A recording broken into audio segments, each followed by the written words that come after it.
جس وقت اسیران کربلا دربار ابن زیاد میں جا رہے تھے، اس وقت، اس سے پہلے ایک مصیبت اور ایک مصائب ایسے ہیں کہ جس کو نہ زینب نے دیکھا، نہ سجاد نے دیکھا، نہ سکینہ نے دیکھا. اور وہ مصائب کیا ہے؟ طریقہ یہ تھا نا کہ جب اہل بیت دربار میں یا شہر میں داخل ہونے والے ہوتے تھے، خولی ملعون کوفے میں پہلے سر امام لے کر آ گیا تھا. ابن زیاد کے پاس تشت میں سر امام موجود ہے، اور وہ ملعون مسکرا کے کہتا ہے حسین تم بہت جلدی بوڑھے ہو گئے، اور ہاتھ میں چھڑی ہے، دندان مبارک پر پھیر کر کہتا ہے مگر حسین تمہارے دانت بڑے خوبصورت ہیں. اسے اطلاع دی گئی، حسین کے گھر والے آ گئے، کہا روک دو، ابھی انتظار کرواؤ، پہلے شہر کو سجواؤ، سب لوگ نئے لباس پہنے، جو گانے والے ہیں، جو رقص کرنے والی ہیں. آپ کو پتا ہے یہ اتنی دیر کیوں لگی تھی؟ ایک وجہ یہ تھی کہ مختلف جگہوں پر رقص کرنے والیوں کو کھڑا کر دیا گیا تھا، قافلہ ٹھہرایا جاتا تھا.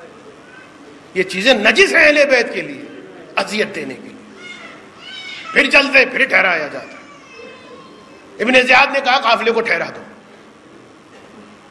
پہلے سر حسین کو بھیجو، حسین کا سر ان کا استقبال کرے گا، ان کی تکلیف میں اور اضافہ ہوگا.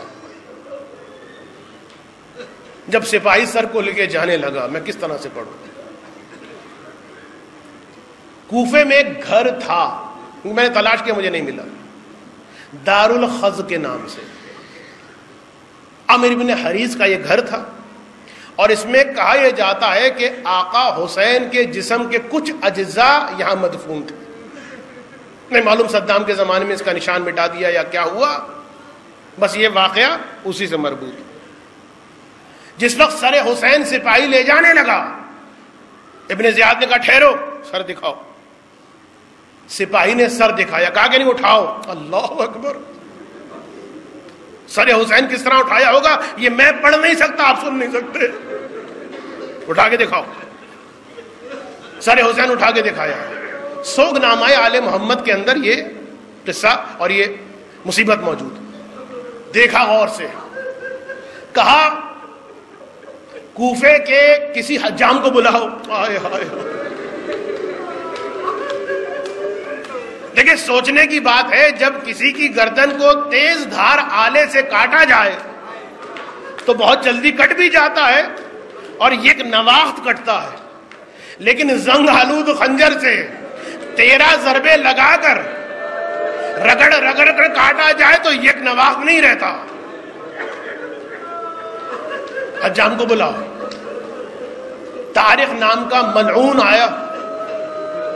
حاکم کیا حکم ہے؟ دیکھو یہ جو گردن کے کنارے پر اضافی کھال ہے،